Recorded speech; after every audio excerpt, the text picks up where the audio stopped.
स्तुपा community हस्पिटलको जुन आशिष राज भण्डारी हुनुहुन्छ, उहाँले एउटै व्यक्तिलाई 4 पटक 4 चोटि शल्यक्रिया गर्नुभयो र उहाँको जीवनलाई मर्नु न बाँच्नु बनाउनु भयो। आज 65-60 केजीको मान्छेको तौल चाहिँ 30-35 केजीमा झरेको छ। डाक्टर आशिष राज भण्डारी जो हुनुहुन्छ, उहाँलाई तपाईहरु फोकस गरिदिनु होला, मेन्सन पनि गरिदिनु होला। तपाईले 4 चोटि स्तुपा कम्युनिटी हस्पिटलमा गरेको चाहिँ के? नेपाल मेडिकल काउन्सिलले के हेरिरहेको छ? स्वास्थ्य मन्त्रालयले के हेरिरहेको छ? हृदय त्रिपाठी के हेरेर बसिरहेका छन्? जब हाम्रो अभियन्ता साथीहरू ज्ञापन पत्र बुझाउन जाँदाखेरि हामीले देखिरहेका थियौँ, तपाईँ ज्ञापन पत्र बुझाउनुहोस् जानुहोस्, बाँकी मलाई सबै कुरा थाहा छ भन्ने मान्छे आज 4 चोटि शल्यक्रिया गरेर लाखौं रुपियाँ खर्चेर उहाँको जीवनलाई चाहिँ तहस नहस र धराशयी बनाइराख्नु भएको छ। डाक्टर आशिष राज भण्डारीलाई नेपाल मेडिकल काउन्सिलले कारबाही गर्ने कि नगर्ने? स्वास्थ्य मन्त्रालयले कारबाही गर्ने कि नगर्ने? स्तुपा कम्युनिटी हस्पिटलमाथि प्रश्न चिन्ह खडा गर्ने कि नगर्ने? या केपी ओलीको मृगौला चाहिँ मृगौला हुने, केपी ओलीको स्वास्थ्य हुने, प्रचण्डको श्रीमतीको टाउको दुख्यो भने दुबईको एटलान्टिका होटलमा बसेर चाहिँ तपाईको जाने आराम गरेर मोजमस्ती गर्ने, अनि चाहिँ यहाँ भुइँ मान्छेहरू सामान्य गरिबहरू सामान्य बच्चा जन्माउँदाखेरि अपरेसन शल्यक्रिया गलत गर्ने, मिस्टेक गर्ने, नजान्ने मान्छेलाई चाहिँ अपरेसन गरेर गर्न पठाउने, अनि त्यस्ता मान्छेहरूलाई चाहिँ कारबाही नगर्न सक्ने हो भने त्यस्तो स्वास्थ्य मन्त्रालय, त्यस्तो मेडिकल काउन्सिल र त्यस्तो सरकारका विरुद्धमा नेपालका युवाहरू चाहिँ विद्रोह गर्नेछन्। नेपालका युथहरूले मान्ने छैनन्। नागरिकको स्वास्थ्यमाथि खेल्ने, नागरिकको अधिकारलाई वञ्चित गर्ने, नागरिकको अधिकारलाई कुण्ठित गर्ने जो कोही प्रवृत्ति र पात्रलाई चाहिँ हामी तहस नहस पार्नेछौँ। हामी त्यो डाक्टरको लाइसेन्स खोज्छौँ, हामी त्यो डाक्टरको नक्कली सेतो कोड खोज्छौँ र उहाँले आज 10 महिनादेखि अगाडिसम्म जतिजना बिरामीहरूलाई यसरी पीडित बनाइराख्नु भएको छ, हामी तिनीहरूको पनि हिसाब किताब निकाल्न। हामी यहाँ काठमाडौँको रिपोर्टर्स क्लब मात्र होइन, भोलि हामी सोलुखुम्बु पनि पुग्छौँ। यो हाम्रो च्यालेन्ज हो। डोमा दिदी जस्ता 3 करोड नेपालका छोरीहरूको स्वास्थ्यमाथि गएको खेलवाड हो। यस्ता सिडिओलाई पनि बर्खास्त गर्नुपर्छ। तपाईँ दिनै डोमा दिदी जस्ता जनताको भोट लिने अनि आज एउटा सुत्केरी गराउन अस्पताल गएको उहाँको शरीरभित्र छोडिएको कपडा, त्यसले चाहिँ किन मेरो स्वास्थ्यमा यस्तो असर पर्यो, डाक्टरलाई कारबाही गरौँ भन्दा त म यो केस मिलाउँछु भन्ने तपाईँको हो।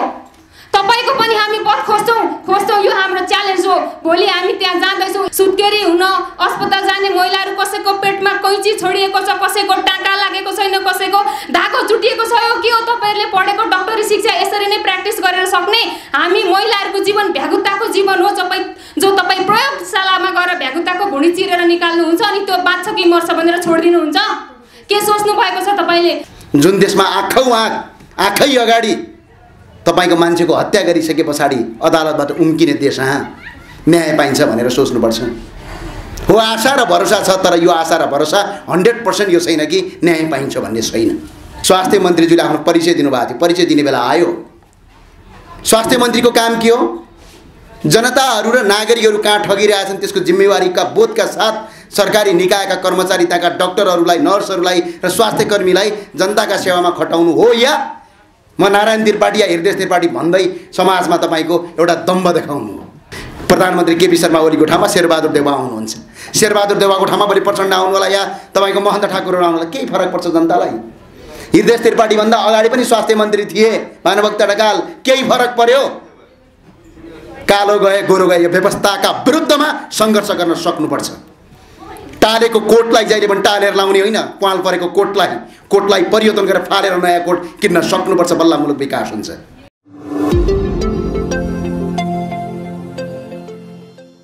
अस्ति मात्र हाम्रो केही मित्रहरू, सामाजिक अभियन्ताहरू स्वास्थ्य मन्त्रीलाई चाहिँ ज्ञापन पत्र बुझाउन जानुभएको थियो।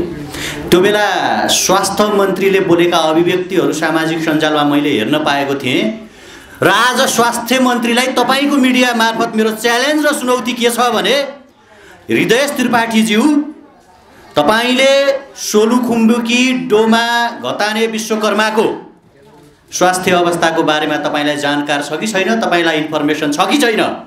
यदि तपाईँ नेपाल देशको, नेपाली जनताको, नेपालका नागरिकको स्वास्थ्य मन्त्री हो भने डोमा घटाने विश्वकर्माको पेटमा जसले त्यो कपडा छोड्यो र आज जुन हालत बनाएको छ त्यो गर्ने डाक्टरलाई तपाईँ निलम्बन गर्नुहोस्, तब मात्र हामी तपाईँलाई स्वास्थ्य मन्त्री मान्छौँ। होइन भने तपाईँ दलाल, माफिया र तपाईँ चाहिँ नोकरशाही प्रवृत्तिको स्वास्थ्य मन्त्री हो, तपाईँलाई हामी मान्दैनौँ। अर्को च्यालेन्ज, प्रधानमन्त्री केपी शर्मा ओलीलाई। केपी शर्मा ओलीले दुई पटक आफ्नो शरीरको शल्यक्रिया गर्नुभयो, दुईचोटि मृगौला चेन्ज गर्नुभयो, दुईचोटि मृगौला परिवर्तन गरेर करोडौं रुपियाँ खर्च गरेर राज्य कोषको 25 करोड भन्दा बढी दोहन गरेर आज टुखान टुक्का चुटकिला सुनाउँदै देशको प्रधानमन्त्री बनिराख्नु भएको छ। हामीले शिक्षा, स्वास्थ्य र रोजगारी राज्यको अनिवार्य दायित्व हुनुपर्छ भन्दै गर्दा हाम्रा नारा र एजेन्डालाई उनले जिस्काए जस्तो, बिल्ला हाने जस्तो, गिज्याए जस्तो गरिराख्नु भएको छ। हामीले बार भनेका छौँ, हामी तब मात्र तपाईलाई नेपालको प्रधानमन्त्री मान्न सक्छौँ जब तपाईँ आम नेपाली नागरिकहरूको, नेपाली जनताको, नेपालको तल्लो वर्गका, नेपालका भुइँ मान्छेहरू, नेपालको श्रमजीवी मान्छेहरू, नेपालको जातीय विभेदले थिचिएका मान्छेहरूलाई न्याय दिन सक्नुहुन्छ। तब मात्र तपाईलाई हामी नेपाल देशको प्रधानमन्त्री मान्छौँ। होइन भने तपाईँ दलालहरूको, माफियाहरूको, बालियाटारको जग्गा खाने, ओम्नीहरूको, गोकुल बास्कोटाको र केही सीमित अपहरणकारीहरूको मात्र प्रधानमन्त्री हो। त्यसकारण तपाईको मिडिया मार्फत प्रधानमन्त्रीलाई पनि हाम्रो च्यालेन्ज छ, प्रधानमन्त्रीलाई पनि हाम्रो चुनौती छ। र तपाईले थाहा पाउनुभयो डोमा घताने विश्वकर्मा जो 30 वर्षको हुनुहुन्छ हैन, उहाँले चाहिँ बच्चा जन्माउँदाखेरि सर्जरी गरियो, अपरेसन गरियो सोलुखुम्बुमा। अपरेसन गरिसकेपछि उहाँको शरीरभित्र लुगा छुट्यो, कपडा छुट्यो अथवा के भयो, छुटिसकेपछि उहाँलाई काठमाडौँ रिफर गरियो। काठमाडौँ रिफर गरिसकेपछि डाक्टर आशिष राज भण्डारी भन्ने एउटा स्तुपा कम्युनिटी हस्पिटल जुन चाहिँ बौद्ध जोरपाटीतिर छ, स्तुपा कम्युनिटी हस्पिटलको जुन आशिष राज भण्डारी हुनुहुन्छ, उहाँले एउटै व्यक्तिलाई 4 पटक 4 चोटि शल्यक्रिया गर्नुभयो र उहाँको जीवनलाई मर्नु न बाँच्नु बनाउनु भयो। आज 65-60 केजीको मान्छेको तौल चाहिँ 30-35 केजीमा झरेको छ। डाक्टर, मैले तपाईँलाई अहिले भने डाक्टर आशिष राज भण्डारी जो हुनुहुन्छ उहाँलाई तपाईँहरू फोकस गरिदिनु होला, मेन्सन पनि गरिदिनु होला। तपाईँले 4 चोटि स्तुपा कम्युनिटी हस्पिटलमा गरेको चाहिँ के? नेपाल मेडिकल काउन्सिलले के हेरिरहेको छ? स्वास्थ्य मन्त्रालयले के हेरिरहेको छ? हृदय त्रिपाठी के हेरेर बसिरहेका छन्? जब हाम्रो अभियन्ता साथीहरू ज्ञापन पत्र बुझाउन जाँदाखेरि हामीले देखिरहेका थियौँ, तपाईँ ज्ञापन पत्र बुझाउनुहोस् जानुहोस्, बाँकी मलाई सबै कुरा थाहा छ भन्ने मान्छे आज 4 चोटि शल्यक्रिया गरेर लाखौँ रुपियाँ खर्चेर उहाँको जीवनलाई चाहिँ तहस नहस र धराशयी बनाइराख्नु भएको छ। डाक्टर आशिष राज भण्डारीलाई नेपाल मेडिकल काउन्सिलले कारबाही गर्ने कि नगर्ने? स्वास्थ्य मन्त्रालयले कारबाही गर्ने कि नगर्ने? स्तुपा कम्युनिटी हस्पिटलमाथि प्रश्न चिन्ह खडा गर्ने कि नगर्ने? या केपी ओलीको मृगौला चाहिँ मृगौला हुने, केपी ओलीको स्वास्थ्य हुने, प्रचण्डको श्रीमतीको टाउको दुख्यो भने दुबईको एटलान्टिका होटलमा बसेर चाहिँ तपाईँको जाने आराम गरेर मोजमस्ती गर्ने, अनि चाहिँ यहाँ भुइँ मान्छेहरू, सामान्य गरिबहरू सामान्य बच्चा जन्माउँदाखेरि अपरेसन शल्यक्रिया गलत गर्ने, मिस्टेक गर्ने, नजान्ने मान्छेलाई चाहिँ अपरेसन गरेर गर्न पठाउने, अनि त्यस्ता मान्छेहरूलाई चाहिँ कारबाही नगर्न सक्ने हो भने त्यस्तो स्वास्थ्य मन्त्रालय, त्यस्तो मेडिकल काउन्सिल र त्यस्तो सरकारका विरुद्धमा नेपालका युवाहरू चाहिँ विद्रोह गर्नेछन्। नेपालका युथहरूले मान्ने छैनन्। नागरिकको स्वास्थ्यमाथि खेल्ने, नागरिकको अधिकारलाई वञ्चित गर्ने, नागरिकको अधिकारलाई कुण्ठित गर्ने जो कोही प्रवृत्ति र पात्रलाई चाहिँ हामी तहस नहस पार्नेछौँ।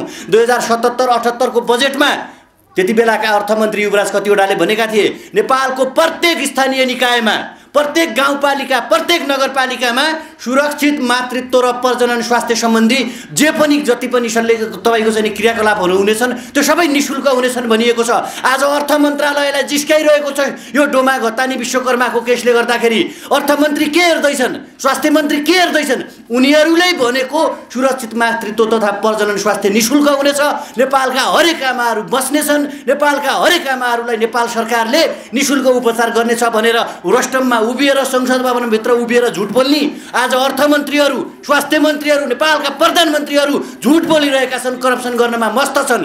र हामी सोलुखुम्बुको त्यो डाक्टर जसले शल्यक्रिया गरेको थियो, हामी त्यहाँ जाने वातावरण निर्माण गरिरहेका छौँ। हामी स्थलगत अब रिपोर्टिङ गर्नेछौँ, वस्तुगत अध्ययन गर्नेछौँ के भएको थियो, कसरी नेपालका डाक्टरहरूले, नेपालका अस्पतालहरूले, नेपालका चाहिँ नक्कली कतिपय त फेक हुन्छन् त्यसको पनि अध्ययन भएको छैन। तिनीहरूले कसरी जनताको स्वास्थ्यमाथि खेलबाड गर्छन्, कसरी जनतालाई चाहिँ झुट बोल्छन्, कसरी जनतालाई झुक्क्याउँछन् भन्ने कुराको हामी अध्ययन गर्नेछौँ। र हामी रिसेन्टली अब हामी एकछिनपछि छलफल गरेर यहाँ चाहिँ हाम्रो कानुनी, यसलाई चाहिँ कानुनी तौरबाट हेर्ने, कसरी त्यसलाई चाहिँ लिगल फ्याक्टबाट लड्ने भन्ने कुरा पनि डाक्टर इन्द्र अर्याल सर हुनुहुन्छ, उहाँहरूले पनि गर्नुहुनेछ। र हामी ज्ञापन पत्र लिएर स्वास्थ्य मन्त्रालयमा सम्म पनि जानेछौँ। स्वास्थ्य मन्त्रीको ध्यान आकर्षण गराउनका लागि तपाईँले जसरी प्रधानमन्त्रीलाई, जसरी ठुल्ठुला मान्छेहरूलाई, जसरी अरू कयौँ मान्छेहरूलाई चाहिँ सेवा सुविधा दिएर उपचार खर्च दिएर विदेशमा उपचार गर्न जानुहोस् भन्नुहुन्छ, तर नेपालका अस्पतालका डाक्टरहरूले गलत गर्यो भने त कारबाही हुँदैन। नेपालका अस्पतालका डाक्टरहरूले लापरवाही गर्यो भने त कारबाही हुँदैन। एउटा नर्मल कुरा, सामान्य कुरा, शल्यक्रिया गर्दाखेरि बच्चा निकाल्दाखेरि पेटभित्र यत्रो बोराको यत्रो चाहिँ कपडा लुगा पेटभित्र छुट्ने, अनि त्यो डाक्टर म डाक्टर हुँ भनेर अहिले बाँचिराख्ने कुरा हुन्छ। त्यसकारण यस्ता कयौँ आपराधिक मनोवृत्ति भएका, गलत नजान्ने तथा जनतालाई ढाँट्ने छल्ने डाक्टरहरूलाई चाहिँ हामी सशक्त तरिकाले मेडिकल काउन्सिल, स्वास्थ्य मन्त्रालय, नेपाल सरकारले कारबाही गरोस्, होइन भने नेपालको युथहरूले कारबाही गर्छन्। यो कुराका लागि चाहिँ सम्बन्धित हस्पिटलले चाँडोभन्दा चाँडो एक्सन चालोस् र सीमा घटाने विश्वकर्मालाई कसरी न्याय दिन सकिन्छ त्यो न्याय दिनका लागि तयारी अवस्थामा रहनुपर्छ र नेपाल सरकारले पहल चाल्नुपर्छ भन्दै आफ्ना कुरा यहीँ राख्दछु। धन्यवाद, नमस्ते। 2072 सालको संविधानले पनि स्पष्ट रूपमा उल्लेख गरेको छ कि मातृत्वको सम्पूर्ण अधिकार एउटा महिलालाई हुन्छ। एउटा महिलाले आफ्नो बच्चा जन्माउने क्रममा उनीमाथि हुने पीडा, उनले भोग्नुपर्ने जुन त्यो तनाव हुन्छ, सायद त्यो संसारमा कसैले पनि भोगेको हुँदैन होला। यो शब्द आमा, तपाईँ जन्मिने बित्तिकै तपाईँको पहिलो प्रेम तपाईँको आमासँग हुन्छ। यहाँ त यस्तो भइदियो कि आमाले बच्चा जन्माउँदै गर्दा भोलि त्यो जन्मिने बच्चाले आफ्नो आमाको अनुहार देख्ने हो कि होइन भन्ने सन्तास फैलियो। किनभने डाक्टरको एउटा सिङ्गल लापरवाहीको कारणले गर्दाखेरि यहाँ एकजना आमाको जीवन आज मृत्युको मुखमा पुगेको छ। सोच्नुहोस् त्यो महिला तपाईँको आमा भएको भए के हुन्थ्यो? सोच्नुहोस् त्यो महिला तपाईँको श्रीमती भएको भए के हुन्थ्यो? म अपरेसन गर्ने, हाम्रा सबैभन्दा सुरुमा अपरेसन गर्ने डाक्टरलाई सोध्छु कि त्यो तपाईँले अपरेसन गर्दै गरेको बिरामी तपाईँको श्रीमती भएको भए तपाईँले जानी जानी उहाँको शरीरभित्र कपडा छोड्नुहुन्थ्यो? आज हाम्रो यो प्रश्न तपाईँमाथि। र अर्को कुरा म के भन्न चाहन्छु भने नेपाल सरकारलाई यहाँबाट, तपाईँ काठमाडौँमा विज्ञ डाक्टरहरू ल्याउने, विदेशबाट पढेका डाक्टरहरू ल्याउने, तपाईँ पिएचडी गरेका डाक्टरहरू ल्याउने, तर जुन ठाउँमा गाडीको असुविधा छ, जुन ठाउँमा यातायातका साधनहरू राम्रोसँग चलेका छैनन्, त्यो ठाउँमा चाहिँ तपाईँ नक्कली सर्टिफिकेट लिएर डाक्टर पढेका मान्छेलाई त्यहाँ पठाउने? मेरो यो प्रश्न मेरो मात्र होइन, 3.5 करोड नेपालीले आज यो प्रश्न गर्नुपर्छ। किनकि जहाँ हामीलाई यातायातको असुविधा छ त्यहाँ त सबैभन्दा पढेको राम्रो, अझ विदेशबाट डाक्टरी शिक्षा हासिल गरेको डाक्टरलाई ल्याउनु पर्ने होइन? किनभने गाडीको सुविधा भएको ठाउँमा, सुविधा सम्पन्न ठाउँमा त जसलाई पनि सजिलोसँग लान सक्छ। यहाँ हाम्रो डोमा घतानी दिज्यूको नै केसलाई हेरौँ। जब उहाँको पेटमा चाहिँ नि कपडा छोडिएको थियो, कपडा छोडिएपछि भोलिपल्टदेखि उहाँलाई स्वास्थ्यमा समस्या आयो र जुन डाक्टरले पहिलो अपरेसन गर्नुभयो उहाँले झुटमाथि झुट बोल्दै जानुभयो र यो मेरो गल्ती नै होइन, अहिले सारा गल्ती अर्को डाक्टरको छ भनेर अर्को डाक्टरलाई गल्ती औँलाउँदै हुनुहुन्छ। यदि उहाँको गल्ती थिएन भने उहाँले किन त्यो बिरामीको चाहिँ अपरेसन गर्ने बित्तिकै समस्या आएपछि एम्बुलेन्स बोलाएर तुरुन्त यहाँ काठमाडौँको थापाथलीमा रेफर गर्न सक्नु भएन? छुट छ डाक्टरलाई बिरामीको जीवनमाथि खेलबाड गर्ने? हामीले अस्पतालमा जाने बित्तिकै हाम्रो शरीर बिरामी भएपछि हामीले सम्झिने हाम्रो भगवान भनेको डाक्टर हो। डाक्टरको एउटा सकारात्मक प्रयासले गर्दा बिरामीको जीवन बाँच्छ भने डाक्टरको एक लापरवाहीले गर्दा बिरामीको जीवनको त्यही अन्त्य हुन्छ। यो कुरा नेपालका डाक्टरहरूले बुझ्न जरुरी छ। यो कुरा नेपालका सम्पूर्ण मेडिकल काउन्सिलमा काम गर्ने मान्छेले बुझ्न जरुरी छ।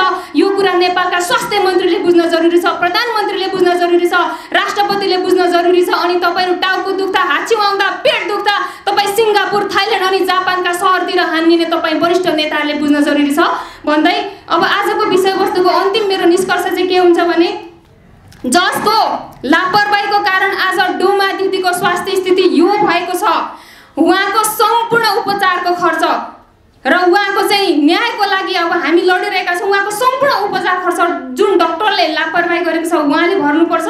त्यो मात्र होइन, हामी खोज्छौँ, हामी त्यो डाक्टरको लाइसेन्स खोज्छौँ, हामी त्यो डाक्टरको नक्कली सेतो कोड खोज्छौँ र उहाँले आज 10 महिनादेखि अगाडिसम्म जतिजना बिरामीहरूलाई यसरी पीडित बनाइराख्नु भएको छ हामी तिनीहरूको पनि हिसाब किताब निकाल्न हामी यहाँ काठमाडौँको रिपोर्टर्स क्लब मात्र होइन, भोलि हामी सोलुखुम्बु पनि पुग्छौँ। यो हाम्रो च्यालेन्ज हो र म अर्को कुरा के भन्न चाहन्छु भने म अहिले सिधै प्रधानमन्त्रीलाई दोष दिन चाहन्न, सिधै स्वास्थ्य मन्त्रीलाई अलिकति दोष दिन चाहन्न।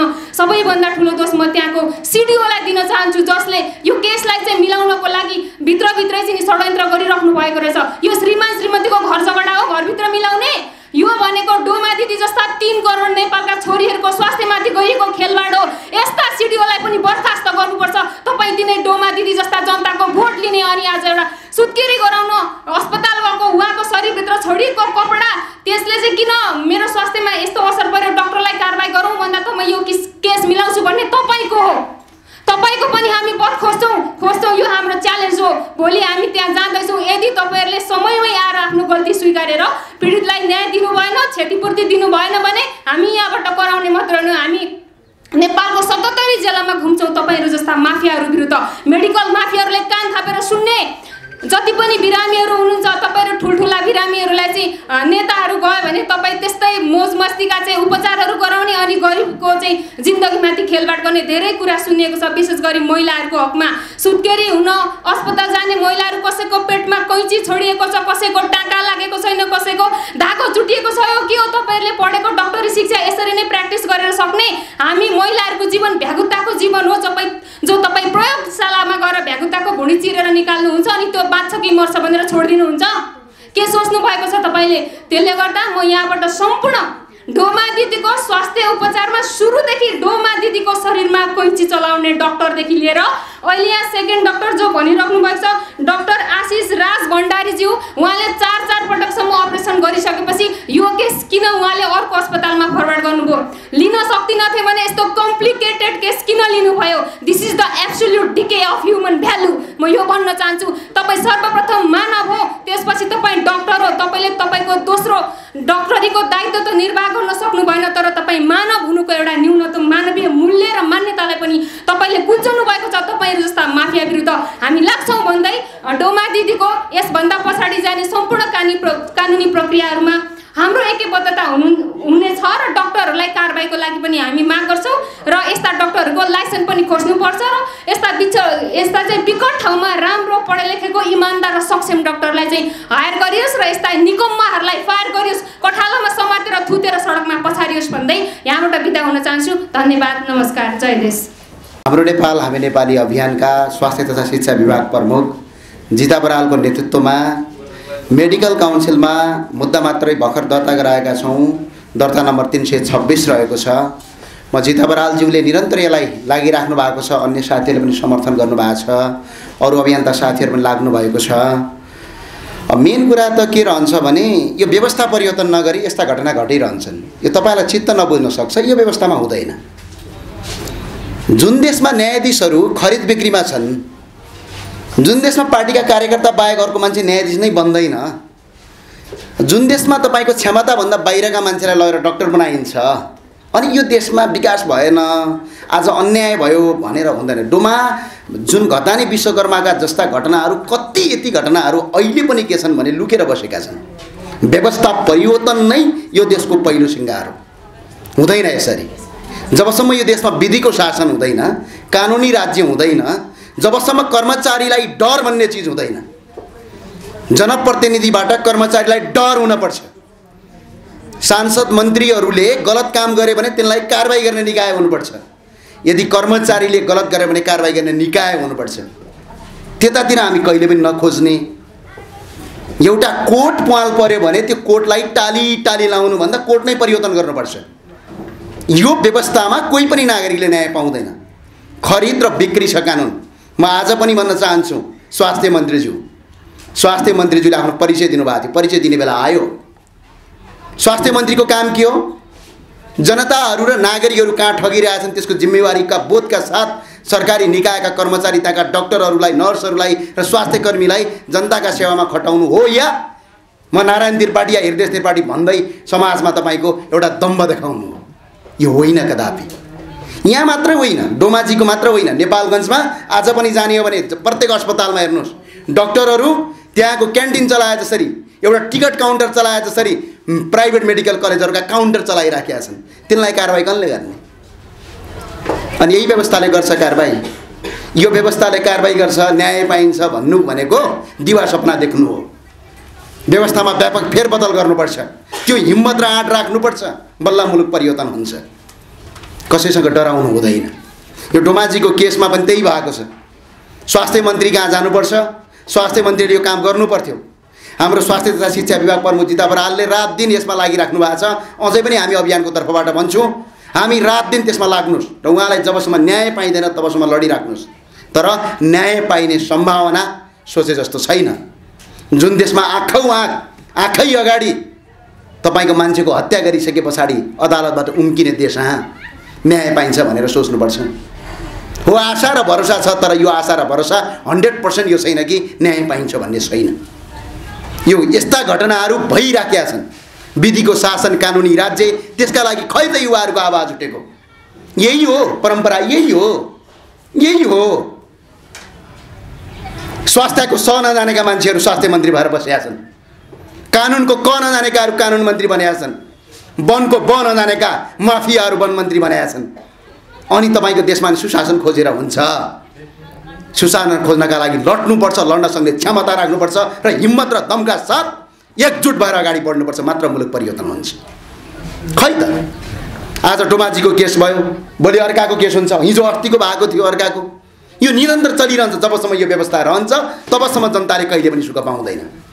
कस्तो देशमा यहीँनिर अधिवक्ताजी हुनुहुन्छ, न्याय किन्नुपर्छ पैसामा। न्यायका दुकानदारहरू बसेका छन्, खरिद र बिक्री भइराखेका छ। अदालतका न्यायाधीशहरू स्वच्छ जना छैनन्, पार्टीको कार्यकर्ता र नेताको गुलामी गरेका भन्दा अर्को व्यक्ति छैनन्। चाहे ती धेरै नाम कलिएका न्यायाधीशका नाम हेर्नुहोस्, तिनको इतिहास हेर्नुहोस्। राजनीतिक पार्टीहरूले अस्थायी न्यायाधीश नियुक्त गरेर न्यायाधीश बनेका छन्। के तिनीहरू आफ्नो क्षमताले न्यायाधीश बनेका छन्? यो हुँदैन, यो पटक्कै हुँदैन। यो किसिमको व्यवस्था, यही किसिमको शासन पद्धति र यही किसिमको यो झुर तन्त्र यदि यो देशमा बच्यो भने मुलुक 1 इन्च पनि अगाडि बढ्दैन। के भयो? 30 वर्षमा 30 वटा अस्पताल देखाउनुहोस्। न्यायको कुरा आज हेर्नुहोस्, कहाँ जाने कहाँ? धन्न हाम्रा अधिवक्ताज्यूहरूले तपाईँको निःशुल्क मुद्दा लड्छु भन्नुभएको छ। त्यो डाक्टरले अलिकति घुस खुवायो भनेपछि त्यो न्यायालयबाट त्यो मान्छे उम्किन्छ। यस्तो देश हो यो। अनि जनताले न्याय पाइराखेका छ। स्वास्थ्य, शिक्षा र न्याय, यी चिजहरू निःशुल्क पाउनुपर्ने कुरा हो। निःशुल्क दिएको छ। ठाउँ ठाउँमा दुकानदार खोलेका छन्, ठाउँ ठाउँमा गरेका छन्। यो किसिमको व्यवस्थामा मैले अघि नै भनिसकेँ, न्याय पाइएला, मुलुक विकास होला, मुलुक सही बाटोमा जाला, रोजगारी स्थापना होला भनेपछि धेरै कुरा परिवर्तन गर्नुपर्छ, मात्रै मुलुक हुन्छ। के फरक पर्छ? प्रधानमन्त्री केपी शर्मा ओलीको ठाउँमा शेरबहादुर देउवा आउनुहुन्छ, शेरबहादुर देउवाको ठाउँमा भोलि प्रचण्ड आउनु होला, या तपाईँको महन्त ठाकुरहरू आउनु होला। केही फरक पर्छ जनतालाई? हृदय त्रिपाठीभन्दा अगाडि पनि स्वास्थ्य मन्त्री थिए भानुभक्त ढकाल। केही फरक पर्यो? कालो गए गोरो गए, यो व्यवस्थाका विरुद्धमा सङ्घर्ष गर्न सक्नुपर्छ। टालेको कोटलाई जहिले पनि टालेर लाउने होइन, क्वाल परेको कोटलाई परिवर्तन गरेर फालेर नयाँ कोट किन्न सक्नुपर्छ, बल्ल मुलुक विकास हुन्छ। र यो न्यायका लागि हामी सशक्त छौँ। मैले दुधकुण्ड नगरपालिकाका मेयरसँग पनि यो विषयमा कुराकानी गरिराखेका छु। तपाईँहरूलाई मलाई आग्रह गर्न चाहेँ र त्यस्तै गरेर कानुनी रूपमा इन्द्र रायज्यूले गर्नुहुन्छ भने म ढुक्क आशावादी छु। र अरू थप कामहरू के गर्नुपर्ने हो र यदि आवश्यक परेको खण्डमा स्वास्थ्य मन्त्रीसँग फेरि डिबेट गर्न पनि हामी तयार छौँ। र यसका लागि तपाईँ सम्पूर्ण साथीहरूले जति पनि अहिले सहयोग गर्नुभएको छ, मिडियाका साथीहरूले जसरी यो आवाजलाई अगाडि उठाउनु भएको छ, तपाईँ सबै धन्यवादका पात्र हुनुहुन्छ। रात दिन मैले युट्युब मिडियामा हेरिराखेका छु, उहाँ साथी हुनुहुन्छ लगायतका अरू साथीहरू रात दिन यो केसमा अल्झिराख्नु भएको छ। रात दिन उहाँले आफ्नो समयलाई बर्बाद गरिराख्नु भएको छ। तपाईँहरू अझै अगाडि यो केसलाई, उहाँको न्यायका लागि अझै अगाडि बढ्नुहोस्। हरेक ठाउँमा हाम्रो साथ र समर्थन तपाईँलाई रहनेछ। र अहिलेसम्म जति पनि एउटा मुद्दासम्म दर्ता भएको छ मेडिकल काउन्सिलमा, यसका लागि तपाईँ सबै धन्यवादको पात्र हुनुहुन्छ। सबैलाई धन्यवाद भन्छु। मुलुक परिवर्तन गर्ने हो भने विधिको शासन र व्यवस्थामा व्यापक फेरबदल गर्नुपर्छ, होइन भने नाटक मात्र गरे हो सबैले भन्ने कुरा बुझ्नुपर्छ। हस्, जय नेपाल। धन्यवाद। उहाँहरूको दुःखप्रति म एकैबद्धता जनाउँछु र उहाँहरूको कानुनी लडाइँ र स्वास्थ्य उपचारको लडाइँमा हामीसँग साथ हुनेछौँ भनेर उहाँहरूको पीडामा हामी साथ रहँदै एकैबद्धता जनाउँछु। र यो विषयमा कुरा उठाउँदै आउनुभएका सम्पूर्ण अभियन्ता साथीहरू, पत्रकार साथीहरू, स्वास्थ्य अधिकार, मानव अधिकार, स्वास्थ्य अधिकार संविधानमा लेखिएको मौलिक अधिकार मातृत्वको अधिकार यी सबै कुरा हामीले लेख्दै पढ्दै जान्दै देख्दै आएका छौँ। तर प्रयोगमा बिरामी कसरी बेचिन्छ र बिरामी कसरी लुटिन्छ नेपालमा, अस्पतालहरूले बिरामीलाई लुट्नलाई कतिसम्म गर्छन् भन्ने कुरा यो सीमा घतानीको घटनाले डोमा घतानीको घटनाले प्रश्न पारिदिएको छ। एकातिर फाप्लो अस्पतालले उपचारमा गल्ती गर्छ, त्यस पछाडि उनले बिरामी बेच्छ, उनले अर्को स्तुपालाई बेच्छ, त्यसले पनि पैसा कमाउनै पर्यो। उनले पठाउँदैन, उनले चाहिँ कुनै सरकारी अस्पतालमा पठाउँदैन, उनले तपाईँको चाहिँ थापाताली पठाउँदैन, टिचिङ पठाउँदैन, वीर अस्पताल पठाउँदैन, उनले त्यो बिरामी बेच्छ। त्यो आएको स्रोत हो, भनिन्छ स्वास्थ्य सेवा हो, भनिन्छ स्वास्थ्य अधिकार हो।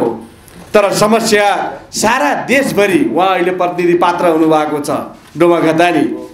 तर देशभरिको समस्या र एम्बुलेन्स चालकहरूलाई मैले एकपटक एउटा एम्बुलेन्स चालकलाई नजिकसँग सबै कुरा बुझ्ने मौका पाएको थिएँ र उनलाई मैले एकपटक एभिन्यू टेलिभिजनमा प्रस्तुत गर्ने मौका पनि मिलाउने अवसर पाएँ र उनले एम्बुलेन्स चालकहरूले र अस्पतालहरूले कसरी बिरामी बेच्छन् र मरिसकेका बिरामीलाई पनि कसरी पैसा लिनका लागि आइसियुमा राख्छन्, त्यसपछि गएर मरिसकेको बिरामीहरूलाई पनि सत्य छ भनेर कसरी चाहिँ बाहिरबाट काठमाडौँ पठाउँछन् र हस्पिटलको गेटमा पुगेपछि मृत घोषणा गरिन्छ भन्ने कुरा त्यहाँ राख्दाखेरि उनलाई एम्बुलेन्स चालकहरूले, उनकै सहकर्मीहरूले चाहिँ मार्नेसम्म धम्की दिएका थिए। परिस्थिति त्यस्तो छ। त्यसकारण तपाईँ हामीले यो विषय उठाउँदै कानुनी बाटो र कानुनी प्रक्रियाको र कानुनी उपचारको लेन्दी बाटो अपनाउँदै त्योभन्दा अगाडि त्यो सँगसँगै हामीले चाहिँ साँच्चीकै यो विषयमा परेका समस्या र पर्ने समस्याहरूलाई पनि उठाउन जरुरी छ, जसका कारणले डोमा घतानीका कारणले पनि अन्य बिरामीहरूले उहाँको त्यो कन्ट्रिब्युसन पनि हुन जरुरी छ। डोमा घतानी स्वयंको उपचार हुन जरुरी छ। डोमा घतानीका विरुद्धमा अपराध गर्ने डाक्टरहरूलाई सजाय गर्न जरुरी छ। उहाँको उपचारमा नेग्लिजेन्स गर्नेलाई सजाय हुन जरुरी छ र भएको वास्तविक अवस्थालाई मुलुकी फौजदारी अपराध संहिताको 232 नम्बर बमोजिम सजाय गराउन जरुरी छ।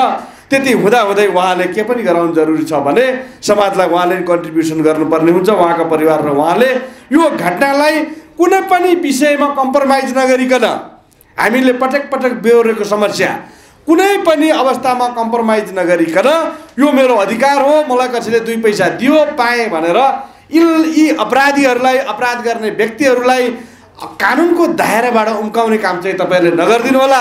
त्यो चाहिँ म यहाँहरूलाई सार्वजनिक रूपमा भन्दछु।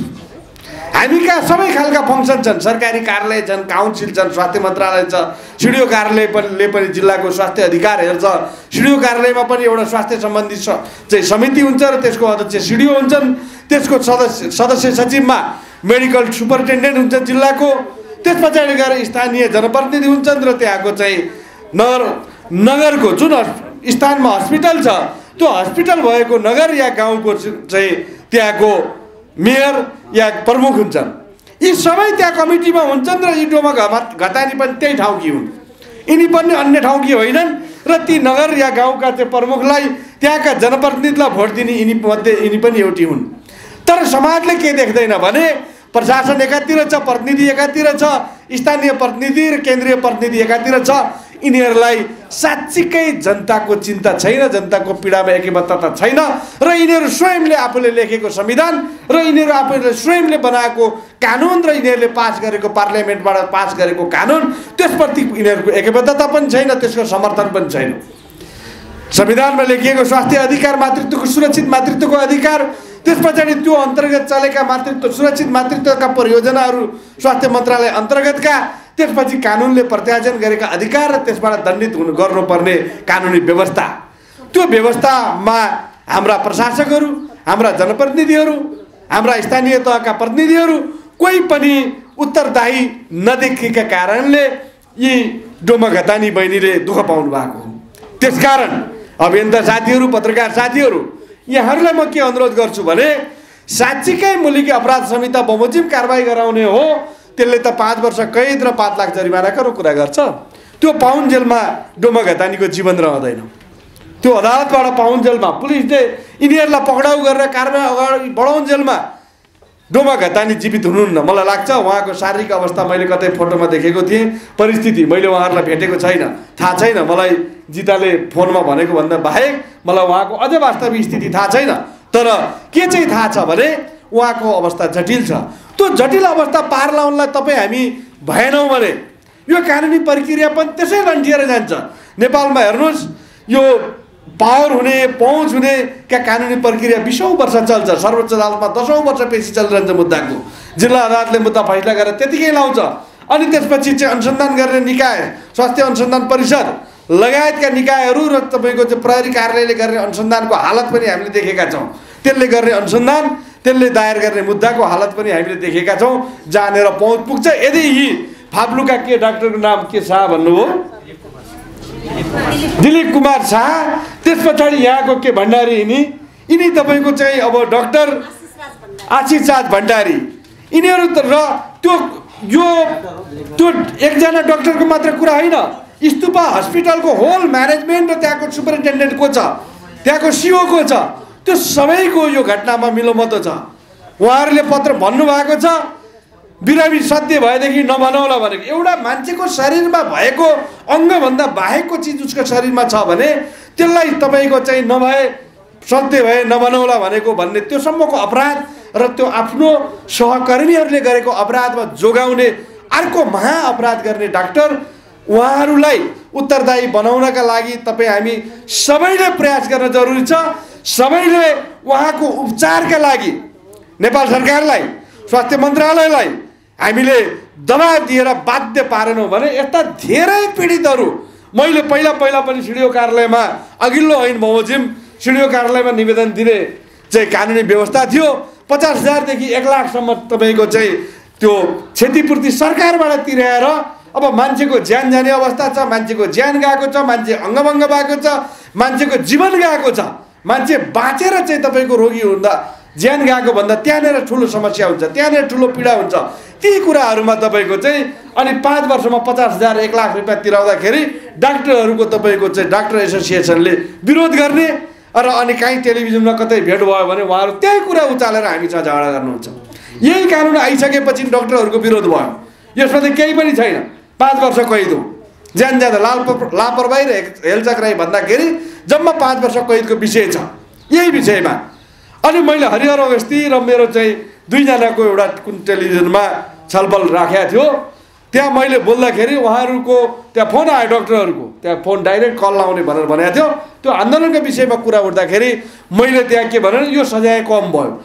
मुलुकी ऐन अपराध संहिताले एउटा व्यक्ति मार्ने, जानी लापरवाही गरेर हेलचक्राइ गरेर जानी मार्ने व्यक्तिको हकमा चाहिँ 25 वर्ष सजाय छ भने डाक्टरलाई 5 वर्ष, अङ्गभङ्ग गर्यो कसैले जानी अङ्गभङ्ग गर्यो भने त्यसलाई तपाईँको 12 वर्ष सजाय छ, डाक्टरलाई 5 वर्ष र 50,000। त्यो क्षतिपूर्तिले पुग्दैन र त्यो सजायले पुग्दैन, किनभने हामीले स्वास्थ्य उपचारमा संलग्न हुने प्राविधिक डाक्टरहरू चाहिँ जनताप्रति उत्तरदायी भएको हामीले देखेका छैनौँ। उनीहरू माफियाप्रति उत्तरदायी छन्, उनीहरू लगानीकर्ताप्रति उत्तरदायी छन् र उनीहरू कसरी हुन्छ अन्डर टेबल मनी या ब्ल्याक मनी चाहिँ उत्पन्न गर्नका लागि, त्यसलाई लिनका लागि चाहिँ उत्तरदायी छन्। त्यस कारणले गर्दा माल प्र्याक्टिस भन्छ स्वास्थ्यको भाषामा, माल प्र्याक्टिस, स्वास्थ्यमा माल प्र्याक्टिस गर्ने भन्छ। माल प्र्याक्टिसको उदाहरण यही हो। डाक्टरले माल प्र्याक्टिस गर्यो भनेको, गलत गर्यो भने हस्पिटलभित्र 4 जना डाक्टर बसेका ठाउँमा भन्नु होला या जितालाई सोधौँ माल प्र्याक्टिस चाहिँ यो डोमामाथि माल प्र्याक्टिस भयो। र तपाईँ हामी कानुनी लडाइँ, अभियानका लडाइँ, जुलुस, धरना के गर्न सक्छौँ, आवाज जे गर्न सक्छौँ। यो आवाजविहीन एकजना बहिनी जो जीवन मरणको दोसाधमा हुनुहुन्छ उहाँलाई सहयोग गरौँ। हामी कानुनी प्रक्रियाबाट सहयोग गर्छौँ, तपाईँहरूलाई साथ दिन्छौँ। सबै कुरा एउटा व्यक्तिले गर्न सक्दैन, गर्दा पनि गर्दैन, सम्भव पनि छैन। किनभने म 1 बजे यहाँ आउँछु भने मान्छे अदालतले गर्दाखेरि यतिखेर यहाँ आइपुगे। हामीले मात्र केही गर्न सक्दैनौँ। सबै साथीहरू सबैले चाहिँ यो आवाज उठाउँ। हामी साथ छौँ, सहयोग छौँ। कानुन रूपमा सहयोग गर्ने कुरा यसलाई चाहिँ तपाईँको टिपिकल मुलुकी अपराध संहिताको दफा 232 मा लेखेको भन्दा पनि यसलाई दबावसहित उनको अब आउने उपचार खर्च, त्यस पछाडि उनले पाउनुपर्ने उनलाई भएको क्षतिपूर्ति, त्यस पछाडि गएर काउन्सिलबाट डाक्टरहरूलाई गर्ने कारबाही, त्योभन्दा बाहेकको कानुनी कारबाही त हामी गरिहाल्छौँ, त्यसमा चाहिँ कुनै विषय भएन। यी कुराका लागि सम्पूर्ण निकायलाई साथ दिनुपर्छ। तपाईँ मिडियाकर्मीहरू जति यहाँ आउनु भएको छ, नआउनु भएकाले पनि तपाईँको यसमा साथ दिनुपर्छ। अभियानकर्ताहरूले स्वास्थ्य मन्त्रालय जाँदा तपाईँहरू 200 जना गएर घेरिदिनु भयो भने त्यसले छुट्टै दबाब पर्छ, होइन 2 जना उहाँहरू जानुभयो भने त्यसले कुनै दबाब पर्दैन। त्यस कारणले गर्दाखेरि चाहिँ बोलेको आवाजलाई गरुङ्गो पार्नलाई र सरकारका सम्बन्धित निकायलाई बाध्य पार्नका लागि यहाँहरू सबैको भूमिका अहम छ, महत्त्वपूर्ण छ। र न्यायको कुरा उठाएर मात्र हुँदैन, हामीले जानेको न्यायका कुरा उठाएर मात्र हुँदैन, न्यायका कुरालाई निरन्तर फलोअप गर्नुपर्छ र त्यसलाई पार लाउनुपर्छ। त्यो पार लाउने कानुनी लडाइँमा सहयोग गर्न, साथ दिन म पनि तयार छु भन्नका लागि पनि तपाईँहरूको अगाडि उभिएको हुँ। र म जो दोषी छ यस घटनाका, यी सम्पूर्ण दोषी र जिम्मेवार निकायहरू जसले कारबाही गरेको छैन, स्थानीय तहदेखि हस्पिटल मेडिकल सुपरिन्टेन्डेन्टदेखि म्यानेजमेन्टदेखि स्वास्थ्य मन्त्रालयसम्मका जति पनि र मेडिकल काउन्सिलका र मेडिकल एसोसिएसनका जसले उचित स्वास्थ्य उपचारका बारेमा माल प्र्याक्टिसका विरोध गर्ने कुरामा उहाँहरू बोल्दै गर्नुहुन्छ। तर साँच्चीकै परिस्थिति पर्दाखेरि एउटा व्यक्तिलाई न्याय दिनका लागि उहाँहरू कति अग्रसर हुनुहुन्छ। अर्को पटक पनि हामी बस्नु पर्यो भने नेपाल मेडिकल एसोसिएसनका अध्यक्षलाई खोजौँला, होइन उसलाई यसो काउन्सिल त आउँदैन नि, मेडिकल एसोसिएसनकोलाई खोज्दाखेरि लडाइँमा उसले पनि साथ दिनु पर्यो। मेडिकल एसोसिएसनका अध्यक्षलाई पनि खोजौँला र अन्य सङ्घ संस्थाहरू पनि छन् मेडिकलसँग सम्बन्धी, डाक्टरसँग सम्बन्धी, होइन युवा डाक्टर समूह पनि छ कालु खत्रीवाला, उहाँहरूलाई पनि भनौँला र सबैलाई भनेर उत्तरदायित्व बनाउनका लागि सबैले प्रयास गरौँ। र म यहाँबाट खबरदार के गर्छु भने जसले गल्ती गरेको छ, जसले गल्तीलाई ढाकछोप गरेको छ, संरक्षण गरेको छ या संरक्षण गर्ने उद्देश्य जसले राखेको छ, तपाईँहरू सम्पूर्ण कानुनी कारबाहीको दायरामा आउनुपर्छ। ढिलो चाँडो हो, त्यसकारण एकजना व्यक्ति, एकजना नागरिक जो व्यक्तिको व्यक्तिगत अधिकार हुन्छ, समूह चाहिँदैन थियो। डोमा घतानीलाई उपचार पाऊँ भन्नका लागि यत्रो समूह चाहिँदैन थियो। व्यक्तिगत अधिकार भनेर संविधानमा लेखिएको छ, त्यो अधिकार प्रयोग गर्न पाउने अधिकार उहाँसँग थियो, तर पाइएन। लेखेर हुँदो रहन्छ, देखेर मात्र पनि हुँदो रहन्छ, लेखेर मात्र हुँदो रहन्छ।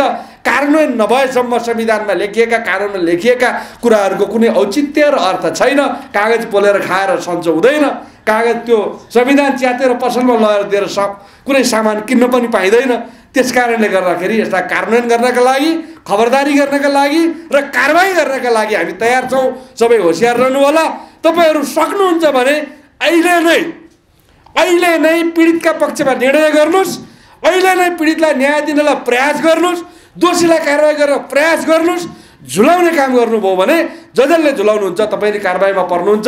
त्यसकारण न्यायका लागि हामी एकबद्धता चाहिँ प्रकट गर्छौँ, एक हौँ र एकजना पीडित व्यक्तिलाई न्याय दिउँ। सबभन्दा दुनियाँमा ठुलो धर्म पीडितलाई न्याय दिनुहुन्छ र उहाँले न्याय पाए भन्ने महसुस गरेका दिन तपाईँ हामी पनि अनि हाँसेर कुरा गर्न सक्छौँ। होइन भने हामी पनि कुरा उठाउने मात्र हुन्छौँ, समाधान गर्ने हुँदैनौँ। समाधान र प्राप्ति भएन भने त्यसले अर्थ राख्दैन। हस्, यहाँहरू सबैलाई धन्यवाद, समय दिनुभयो, सबैलाई धन्यवाद। हस्।